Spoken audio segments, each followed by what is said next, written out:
Nascido de pai e mãe ateniense, Sócrates era um nobre opolita, um soldado de Atenas. Ele presenciou o florescer do esplendor da Atenas antiga, com Sófocles e Eurípides, enquanto a cidade-estado se lançava como um império naval. Sócrates era conhecido por seu robusto e forte corpo, além de um intelecto curioso e estudioso. Desde cedo ele se dedicava ao estudo da obra dos pré-socráticos, dominando-os e tendo apreço em especial por um deles, que era Anaxágoras. Certo dia, porém, um amigo e admirador de Sócrates chamado Caerefon decide ir ao oráculo de Delfos. Na Atenas da antiguidade, o oráculo de Delfos era um templo dedicado ao deus da sabedoria, Apolo, e que respondia às perguntas daqueles que vinham até ele. No oráculo de Delfos, Caerefon, o amigo de Sócrates, pergunta ao oráculo se haveria algum homem mais sábio que Sócrates na Atenas. Para surpresa dele e do próprio Sócrates, o oráculo responde que não. Sócrates, então, se surpreende com tal afirmação. Ele não acreditava ser tão sábio quanto o oráculo dizia, mas também não podia acreditar que o oráculo estivesse errado, pois segundo a concepção grega daquela época, a afirmação do oráculo era infalível. Sócrates acreditava que, por serem mais sábios do que ele, se ele conversasse com os sofistas, ele poderia ter a prova cabal de que Sócrates não era sábio. Só que a surpresa de Sócrates aumenta mais ainda, porque quando ele começa a conversar e questionar os sofistas, um a um, Sócrates descobre que nenhum desses sofistas é verdadeiramente tão sábio como eles afirmavam ser. Na verdade, eles manipulavam todas as pessoas através da retórica para parecer que eram sábios, mas na verdade, nos sofistas não havia nenhuma sabedoria. Não haveria uma sabedoria autêntica neles. Depois de tanto conversar com os sofistas, Sócrates então ele chega finalmente à conclusão de que o dito do oráculo de Delfos era verdadeiro. Sócrates de fato era o homem mais sábio, mas não porque Sócrates era um grande conhecedor. Em sua conversa com os sofistas, Sócrates acaba por descobrir que nenhum dos sofistas sabia nada sobre as coisas que diziam tanto saber, mas apenas utilizavam a retórica para manipular o povo e ficarem conhecidos como sábios, sem de fato serem. Sócrates, porém, diferente dos sofistas que se afirmavam serem sábios, Sócrates não se afirmava ser sábio.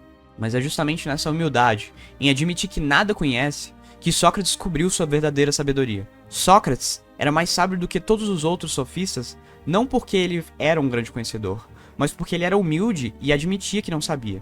Enquanto isso, os sofistas diziam serem grandes sábios e que poderiam ensinar qualquer coisa a qualquer um. Por outro lado, Sócrates afirmava que nada sabia sobre nada. Daí surge a frase, só sei que nada sei, tanto atribuída a Sócrates por causa disso.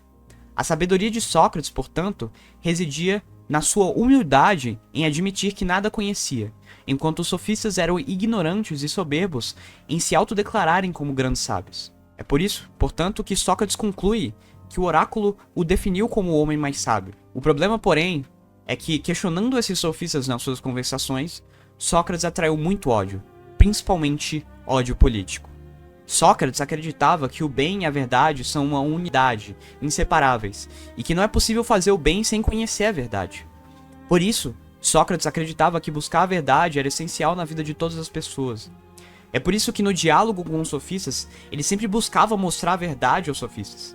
Ele não queria humilhar os sofistas, mas ele queria demonstrar a verdade a eles como um ato de caridade para que eles pudessem praticar o bem.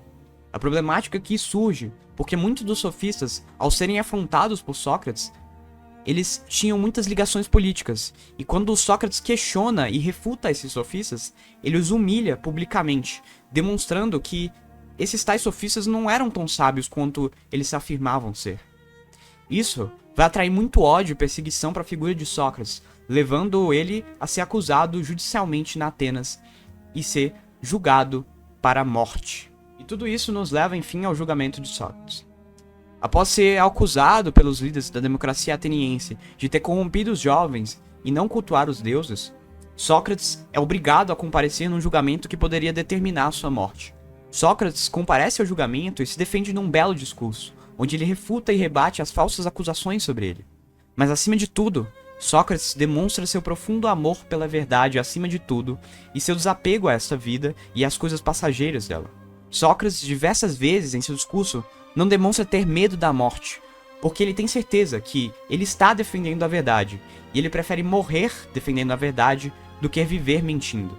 Infelizmente, porém, Sócrates é condenado à morte pela democracia ateniense.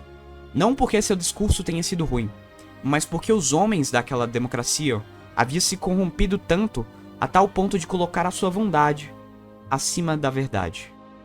O filósofo Sócrates é então executado com veneno e em seu discurso final fala sobre a importância de amar a verdade. Ele diz que não perde nada com a sua morte, porque ele está com a verdade, e a verdade seria a única coisa eterna e que importa verdadeiramente.